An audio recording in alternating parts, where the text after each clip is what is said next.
Hello, everyone. This is David Stark from WatcherPass.com, your website for movie reviews, interviews, and recommendations. Today, I'm joined by Justin, Benson, and Aaron Moorhead, the directors of Synchronic. Justin also wrote the film.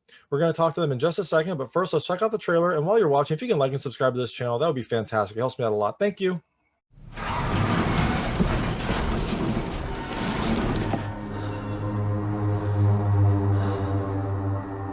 You know, they say we see everything once in this gig. Pretty sure we've never seen this. They think they need help.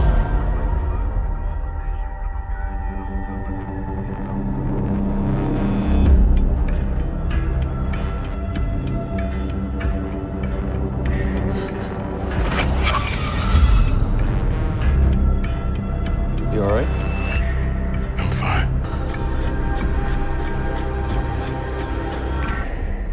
I want to know that there's meaning in the things I do.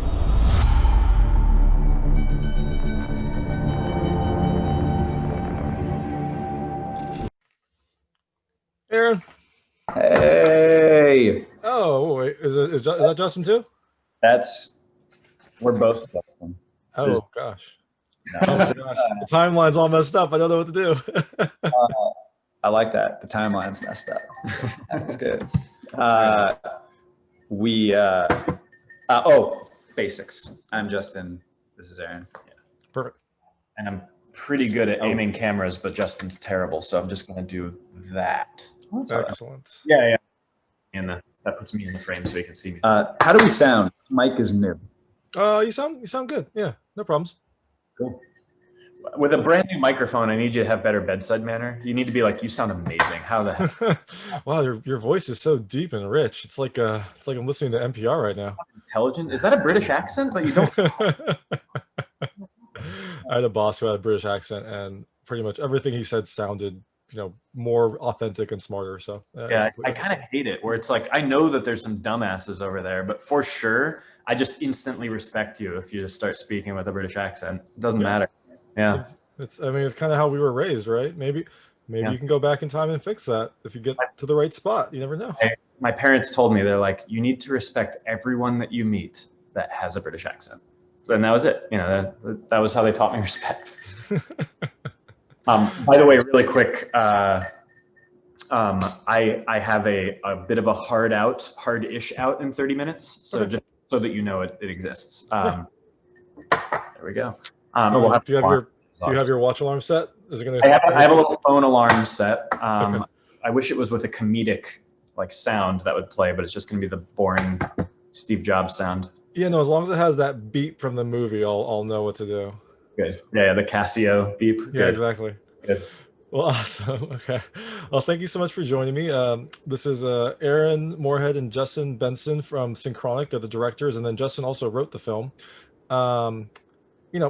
My first question, I assume the answer to this is drugs, but what inspired this film, kind of inspired the story behind this this interesting kind of time adventure? Oh man, I wish it was drugs. Not because that's not a subliminal. Hey, I'm kind of a junkie. That's a subliminal.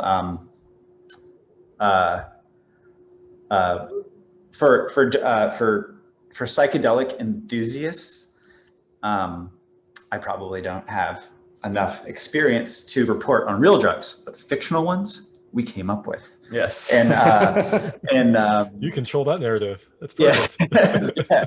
yeah, real good with the fictional ones. Yeah. It was 2015. We were doing a project that was affiliated with Sesame Street, if you can find it. We couldn't get, there was a lot of projects we really wanted to get made around that time. And we just couldn't. We had done a movie called Resolution, and we had done a movie called Spring, and really proud of those movies. They did very well for what they were, but they weren't enough to make us a slam dunk on the business side to get more scaled up movies done. And Synchronic was written during that time. And Synchronic was one of the projects that we just couldn't get made, even though the movie ended up being a relatively low budget film. Mm-hmm. Low budget's relative, and we couldn't get that budget then. we couldn't get a low budget movie then. We could get micro and no budget. Micro and and we couldn't get it made, so we basically constructed a movie called The Endless, which ended up being our third movie. Constructed that movie from the ground up to be something that we could just make no matter what. But yeah, Synchronic was, we were working on a Sesame Street affiliated project, literally. We also had new media influencers involved. I just want to put as many hints to see if people can find it, because I would like to see it. Yeah. And we were like getting breakfast or lunch. No, we were getting lunch one day, and we just started talking about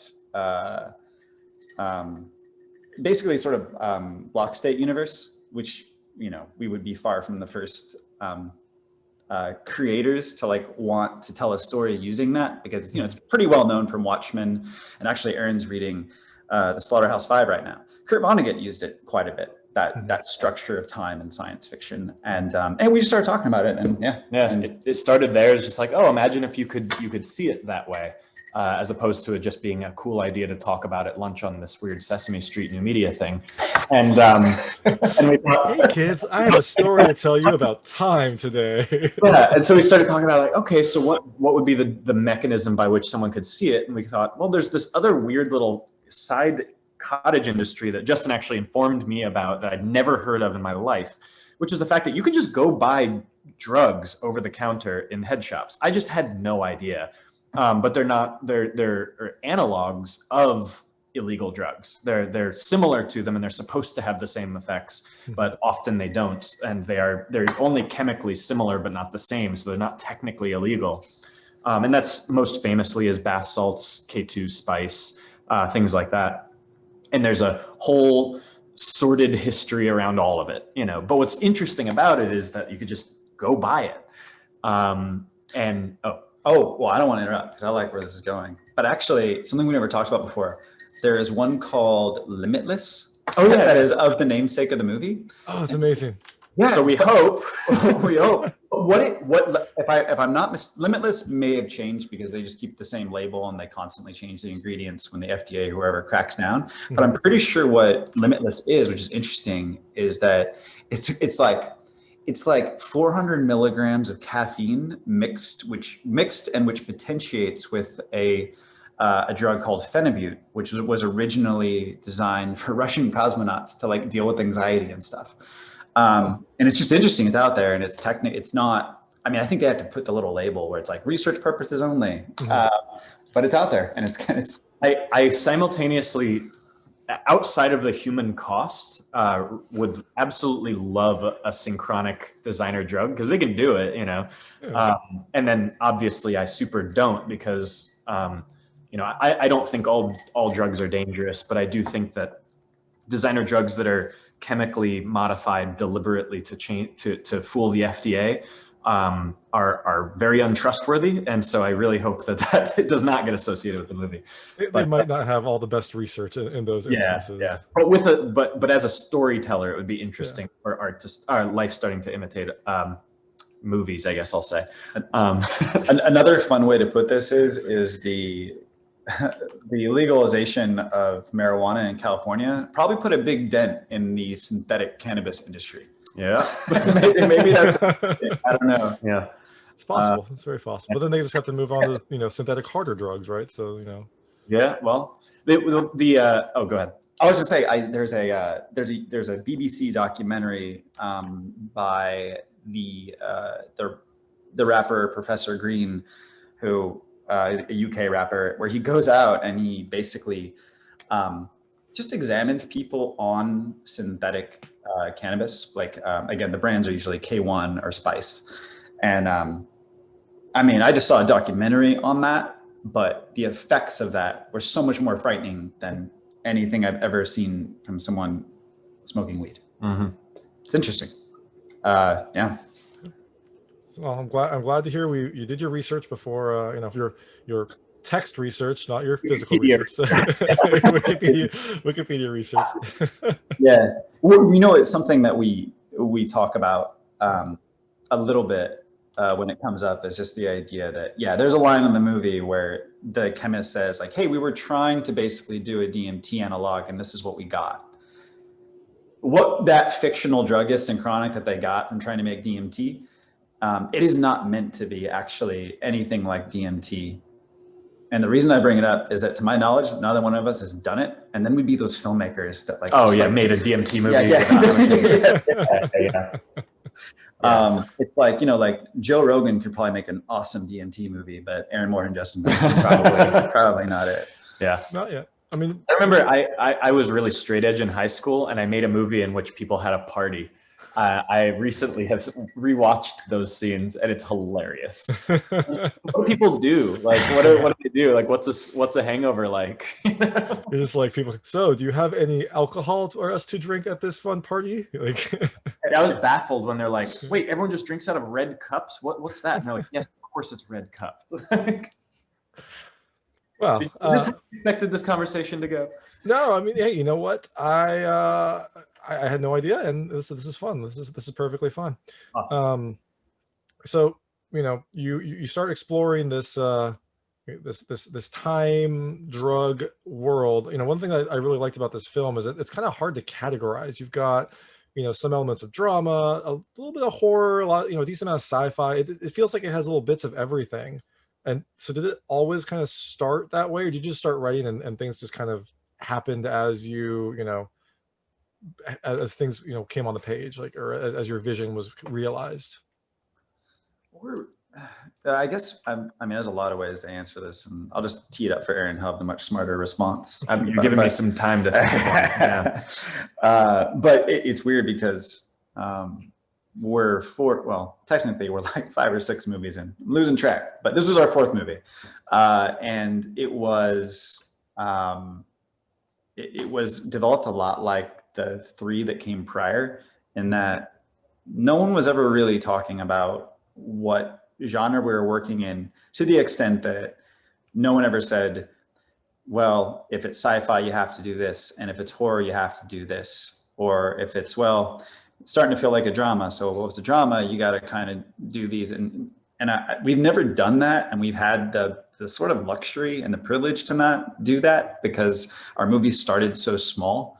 Mm-hmm. We never had to have those commercial concerns of having to put those conventions of the genre into the film. That's a very privileged place to be in, but we just have, so far, we haven't had to. And so I guess that was a very long way of saying that Synchronic was, we can totally understand how a viewer could watch it and be like, oh, what an interesting mix of these things I'm familiar with. These things I'm familiar from, whether it was walking through a video store or it was going on my Netflix account and looking at the categories. But we weren't mixing streaming categories in our head intentionally when we were doing it. For better or for worse. I mean, there's a great strength and there's a great shorthand with using conventions of a genre with an audience. Mm-hmm. But we've kind of constantly challenged ourselves probably to like not do that. Yeah. Well, it kind of reminded me a little bit of another kind of genre bending sci-fi horror film that came out recently, Possessor, where you've got a lot of these kind of similar elements, like a gritty kind of style to the film, really good use of music. So seeing that, very so close to when Possessor came out, like I had flashbacks of both of those. I thought that, I thought they were both good films. So it's, it's not, by no means makes yours derivative. I just thought that was kind of an interesting way to kind of have this film fit in a bunch of different buckets and kind of tell the story without having to be like any specific one. So Possessor's a great movie. So that's a huge compliment. Thank you. Yeah. And by the way, a short thing on Possessor, I thought I never talked to Aaron about yet, but something that's really interesting is, and I guess this should be obvious, it's just, it's wild and lovely how similar Brandon Cronenberg's style is to his father's. Like it's weird because you go to watch it, you're like, I hope this is like a Cronenberg movie, and you see it, and it's not a ripoff at all. Yeah. It's definitely its own thing, but it's got all the things you like from his father's work, and I think that's really neat. Yeah, it's nice. It's you got that brand. You just have a Cronenberg film. You don't have to have any other name there because they're they do have a similar style. So yeah. So let's about some of the cast. Anthony Mackie is awesome. I really love having him, and same with Jamie Dornan. How did they get attached? Did they did you have either of them in mind when you were writing it, or did you just kind of write the story and then see who was interested? Yeah, the Jamie actually came along first, where his what was kind of one of the small miracles of The Endless was its existence did definitely help get Synchronic made in a very direct way, because the very last night in North Hollywood of a theatrical showing of The Endless, in walks this guy named Houston Costa, who just thought it was either a cool poster or a cool trailer, but just something about, and by the way, that's a miracle into itself, because movies can have terrible posters and trailers, and then you don't get people walking into this theater suddenly and then Houston walked in because he was intrigued by this great piece of key art, and he walks out and he hits us up because he is Jamie Dornan's agent, and he just says, like, I really like your movies. He went all in, and just said, have you ever wanted to work with Jamie Dornan? And obviously everybody thinks like, oh, the 50 Shades guy, but we'd actually seen him in The Fall, in this incredible thing where he plays a serial killer against Gillian Anderson. Mm-hmm. And he was spectacular. So for us, we were actually like, yes, of course, like, he's awesome. He's amazing. And so that was the first puzzle piece. Yeah. And Aaron was too young to grow up with Star Wars or Lord of the Rings. So really his trilogy was the 50 Shades trilogy. Yeah, that's so my true trilogy. Yeah. My parents were like, you want to watch 50 Shades again tonight? And I was like, I do, Mom. You keep only if you have the extended cut, Mom. Like, I've already seen the theatrical cut too many times, so. Yeah. That is not a diss at the Shades. That's no shade. That's no not throwing shade. I just think it's funny to think of the Holy Trilogy. Think of Aaron when Aaron talks about the Holy Trilogy. It's the 50 Shades trilogy. But have you seen Jamie Dornan in The Fall? No. I always wanted to watch it, but that came out when I wasn't watching much TV, and it was definitely a series that was on my radar, but I never saw it. He's spectacular, truly. And so after that, once Jamie was attached, it kind of like started a lot of balls rolling.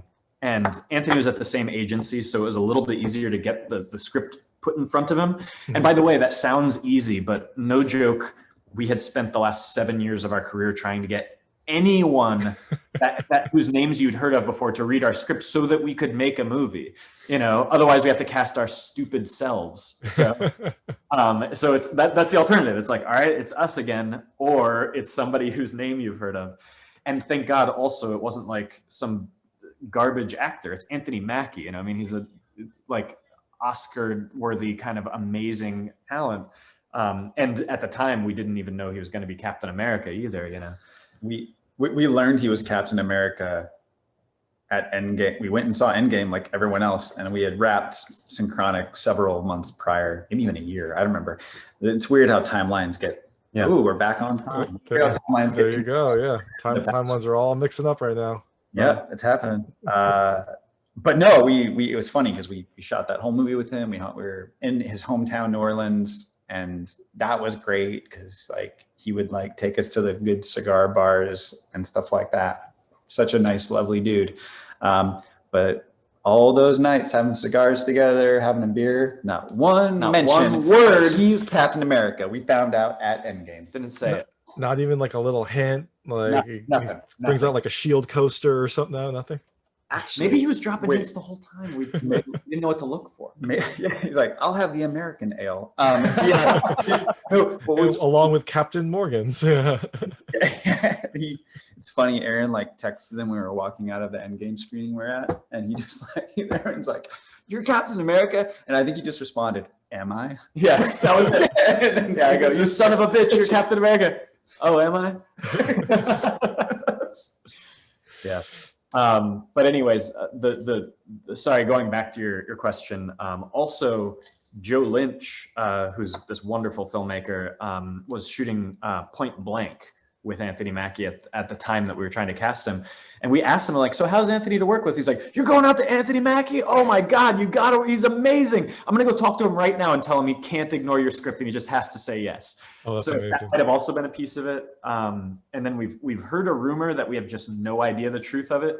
But it was from Anthony, who said that the Russo brothers told him that he should work with us. So now I have no idea if that's true. It also, like, it totally could have been that, like, the Russo brothers were like, they were watching like No Country for Old Men, and they're just like, and then someone at the same time handed them like a screener of our movie, and like, and there's like two brothers. Anthony always worked with the Benson and Moorhead brothers. They're amazing, but it was just a moment of confusion, and they have no idea who we are. Yeah, that would make sense too. Or it just didn't happen at all, and Anthony was just making it up to make us feel good. Yeah, it doesn't. I mean, it doesn't matter. There's no asterisk next to his name on the poster, so it doesn't really matter how he got there. He's in, and he's part of the timeline now. So, Mm-hmm. And one of the things I really liked about Anthony's character is his dialogue was so kind of like blunt and direct. Like a lot of things, you always kind of have people who kind of say things, say what they're feeling, but Anthony's character definitely did. Was that Justin, your writing, or was that him, his personality, a little bit of both? Like he had some lines in there that I just had to laugh at because they were just so kind of to the point and I guess real, for lack of a better word. That's a really interesting question. A good way to put this: usually when we make a movie, or when I say usually, it's like the 3 movies we did prior, these 3 tiny movies we did.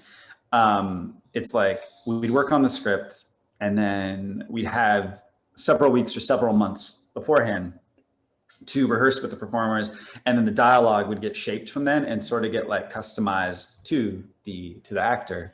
And this was the first movie where, we're doing things the grown-up way, and you don't, these guys are busy guys. You don't get them for months ahead of time to run dialogue with you. And that's like the way movies are traditionally made. Mm-hmm.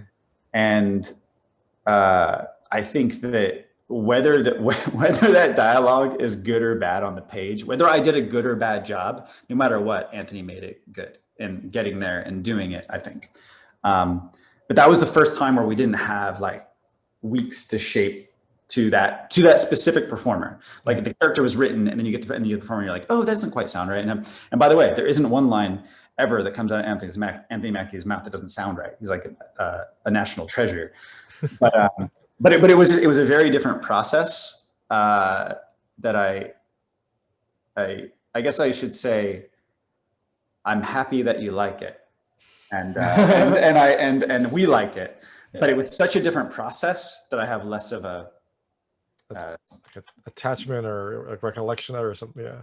I guess I have less of like a dial of whether I can, as a writer, take any credit for if it's good or not.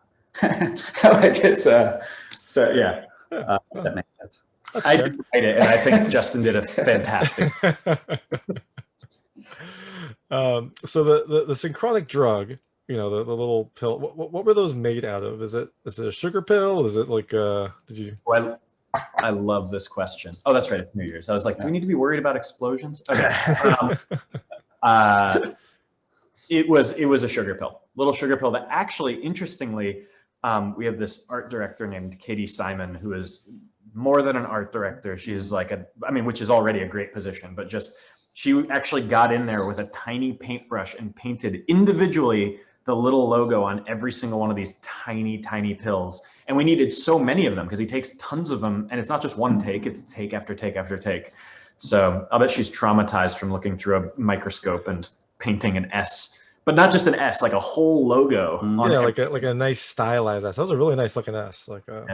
Good S. I don't want to put you on the spot, because if you haven't seen it, you'd be a normal human being. It's a tiny movie. Have you seen our movie, The Endless? I have not. No. That totally checks out, because again, tiny movie. It's on Netflix if you ever want to check it out. Awesome. Yeah, I will. But that movie, when you look at, Katie Simon, her work is amazing in Synchronic, but the Endless is like a tiny budget movie, really tiny, and almost her and the rest of the art department, Ariel Vida, Kim, all of them, like you look at that movie and you're like, they made, this is going to be good for long expectations. It feels like they made like Lord of the Rings with like no budget. Yeah. They're just like, they're so insanely talented and we don't deserve them. Lord of the Rings with no budget. That's the 50 Shades trilogy, right? That's what that was. That's also like our whole career. I don't even know what Lord of the Rings is. All I know is I've been told Aaron. I've been like, that's what I've been watching these films called Lord of the Rings. Are they awesome? Just try to. I'm sure that you could find some parodies on, or some fan-made films online that merge those two worlds if you really wanted to get a crash course with something you're familiar with. So, have you ever heard of Rule 34? I have, yes. I didn't see it, but I've heard of it. Oh, never mind. We're just gonna end the conversation. Google it after this interview. Okay. But that's why we would not want to merge these two worlds. Got it. Yeah. So the other thing I loved about this film is it had some really great kind of orchestral music throughout. I think in my review I'm going to write a pun that Synchronic is very symphonic, because I just loved the like orchestral score that kind of underscored a lot of it. Is it where did that come from? Is that something that you've done in your previous films? Well, that's a really good question, man. There is our composer is a guy named Jimmy Leval, and he is more well known as a group called the Album Leaf. Well, nowadays, man, he's composing a lot. That is true. Pretty sweet. That is true. But we got him into it. Yeah. Well, no, his wife did. But I'll try not to bore you with too many of the details of the origin story of how we ended up working with him. But I grew up in San Diego, and there's not very many well-known entertainers that come from that city. Oddly enough, even though it's only 2 hours from LA, it's just like, oh, there's not a whole lot. Mm-hmm. And especially not while I was there, living there in my like late teens, early 20s. And I think the most famous band in that time period for me, because at that point, like Blink-182 had become superstars. Like literally the most famous band was this band called the Album Leaf, because they had tracks on like the OC soundtrack and stuff like that. And he was just a local boy making, there's a lot of amazing collaborators he's always had in San Diego, but in a lot of ways, he's kind of like us, where he's like a do-it-yourself musician. And he got discovered by Sigaros at a certain point. He was already very accomplished, but Sigaros, I should say they discovered him. They found his project that he was doing, among many projects, called the Album Leaf, in a record store, I believe in Reykjavik, Iceland. And they're like, this guy has a similar sensibility to us, Sigaros, and we'd like to take him on tour with us. And he became a pretty big act with that. And I when I first graduated from college, I was bussing tables in a restaurant. A good friend of mine, who's also named Justin, knew his manager, and they had set me up to go shoot a making of his second album. And in the process of doing that, we became friends, because I would just bum around with him, just shooting him with a standard def camera that actually just broke like 2 weeks ago. It was the camera? The camera. It's the same camera. It broke? Yeah, Did you tell me it's that? dead. That sucks. Yeah, it's dead. But we stayed in contact. And then when Aaron and I made our first movie, Resolution, that movie had no score, and that was a choice. But we couldn't keep making that choice over and over. And he contacted us and was like, hey, I really want to get into composing films. And I liked that first movie. And then he ended up giving us like a free track for a movie we did called Spring. It actually was free. It was like he composed our proof of concept video. Yeah. And and then you take Well, yeah. And he's now kind of just family at this point, where he doesn't know how to be melodramatic. He doesn't know how to be cheesy. He just doesn't. His music, just no matter what comes out of him. I mean, obviously, it's a big collaboration with all of us. But his instincts are almost exactly like ours in terms of like what the final product's always trying to be, and it's actually almost all him in a studio. As you said, orchestral. There's actually no orchestra. It's him, and it's all synth. Sometimes he'll bring in some live performers, and a lot of the time, what we're going for with him is instruments that barely exist anymore. Or something that at least sounds like it, where it's like, oh, did they play that in the medieval times? And I don't mean like a pan flute, we're talking like just something it just makes it sound evil and ancient and eldritch and Lovecraftian, I guess, for a really catch-all term. And it's funny because if you listen to all of the rest of his music outside of our scores, it is so soft and sweet. You know, it plays in the background of like NPR stuff. You know? It's very overwhelming and emotional, but it's not scary. It's not grinding. It's not mean. It's not nihilistic or anything like that. And it makes us feel bad when we have to take him to that place and be like, all right, you just got to compose something hateful for us. I love thinking of him as like gothic Trent Reznor. That's what I'm gonna think of him as. Yeah. You know what's really interesting that we never said? When I was traveling around with him in those early years, in my early 20s, and where I was documenting the making of that album, basically, one of his collaborators he always had with us. I feel terrible. I don't remember his first and last name right now. Just give his middle name. It's been a lot. It's been a lot of years, and he was just a lovely guy. But the reason I bring this lovely guy up, who was always around when Jimmy's collaborators, was he went on to he's been working with Trent Reznor for years. And it's so interesting the way those things work out. Yeah. Like That's cool. Yeah, That's really cool. you're just like bumming around with someone in your early 20s, and like you end up able to make a living as a filmmaker. That person ends up your composer, and the other dude ends up working with like the best composer in the world besides Jimmy. You know what's wild though is that is it's funny because it seems weird, and also it is precisely how it works for everyone. It's not that like everybody's just kind of like comes to Hollywood, let's just say filmmaker, but musician, whatever, and is just kind of like, oh man, I hope like, you know, Spielberg discovers me, and then that happens and they get plucked out of nowhere. Always what it is you spend enough time there, and at a certain point, everybody just starts rising, and then they kind of like people that have similar sensibilities gravitate towards each other, and they make something really amazing, and then these people do. And like you just have to spend some time there. And at a certain point, you start looking around. It's like, oh, all these people I grew up with are actually all awesome now, and are all making amazing things. And that's how it works. It's very symbiotic too, right? If one person gets, you know, bigger, then they'll have, you know, their friends who they've worked with they can kind of raise them up, you know, at the same way.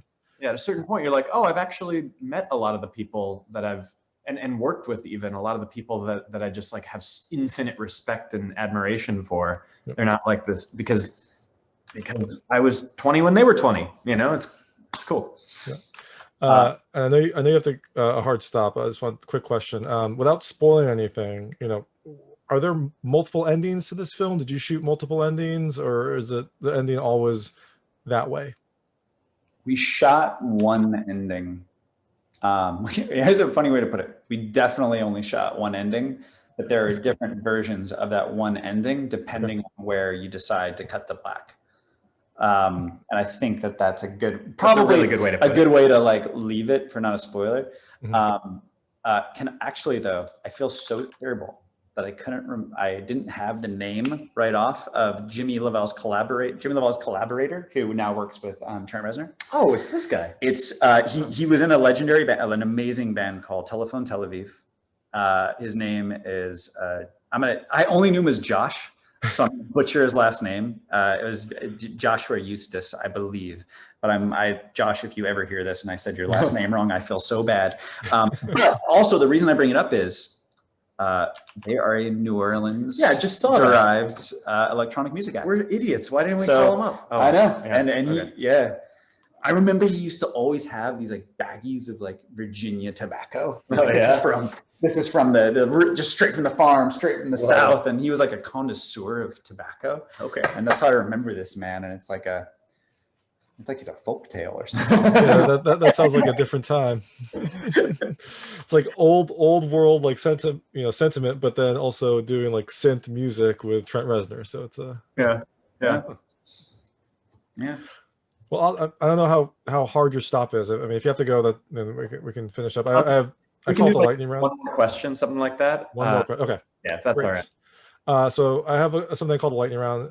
Just kind of short questions that relate to the film. I kind of want to see where your experiences map to the characters. I have to pick one. Let's see. Okay. Two very quick questions. If you could travel to any time, what would it be? Forward or backwards? It's your drug. You can tell me. We'll just keep it to backwards then for Yeah. for consistency here. You got to go first. It's not Given fair. what 2020 was like, I don't know if I'd want to go forward because I just don't know what to expect going. January 21st. Yeah. I would really like to see. I would have liked to experience Woodstock. That would have been really big for me. Yeah, that's lame. I'm sorry. I'm That's a good one. gonna have an equally lame one, but I promise I'm being sincere in this moment. I would have liked to have seen David Bowie live. Yeah. Was he at Woodstock? No, that doesn't. I don't think That's so. hours. No, I don't think so. Years don't work on it. Maybe one of the later Woodstocks. I don't know exactly what the lineups were. Crazy that we could have seen Bowie live and didn't. Because we're idiots. That's the stupid thing. Yeah. I hate like getting better taste as you grow older and then you're like, oh, the people you love are dead. So Yeah. yeah. That's not everybody, but you know. Yeah. No. Your opportunities are missed, and then you don't know that until after. Yeah. All right, The Stones are still on tour, by the way. All right. So so I guess given the time choice, this is going to be kind of less exciting. But you're going back in time. What are you going to take with you? Because you can only take a few things. Clean water. Clean water, toilet paper, and drugs is probably what you're going to say. Man, yeah, that's a really. I like his answer. I'm sorry. You could do it. Do you have another one? No, clean. It depends on like where you're going geographically. Because if Yeah. you're going into like the local mountains, the water's arguably cleaner. However, if you're going into any place where there's a high population density, Yeah. you might get cholera. Mhm. You like a forest or a swamp, yeah, you probably have a high likelihood of getting something that you don't like. So Any number of things that can't be cured with antibiotics, and they're not available to you. You know Or what? that can get. It can. I know what I would bring. I would bring one of those super long mag lights that yeah, lasts forever and is like a beacon where it's like one is everyone's going to think I'm a wizard. Mhm. Almost no matter when I go back to, almost. Two is it's a weapon if I need it. Mhm. Not that I want to think about that, but that's what's up. And three is it's worth something and I could trade it if I needed it to. So super long mag light, There you the go. longest one I can get. Not compensating. That's a good answer. Thanks, man. Appreciate that. There's nothing behind that. Nothing behind that. So, Well, awesome. Well, thank you so much for joining me. It sounds like you guys have some other, Synchronic comes out early next year, January 12th digital and January 26th physical. And it sounds like you got some more projects that are kind of in the works. I think you mentioned, you were trying to go through your movies and you mentioned 5 and this is your 4th.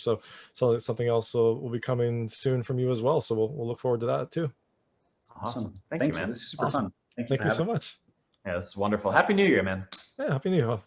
We made it. We survived. All over. And on January 1st, everything's good again. So. That was Justin Benson and Aaron Moorhead of Synchronic. Synchronic comes to digital on January 12th and physical media on January 26th. If you like this interview, please like and subscribe to this channel. It helps me out a lot to make sure all my new interviews go straight to you. And as always, please go to watchyourpass.com for all your movie reviews, interviews, and recommendations. Thank you.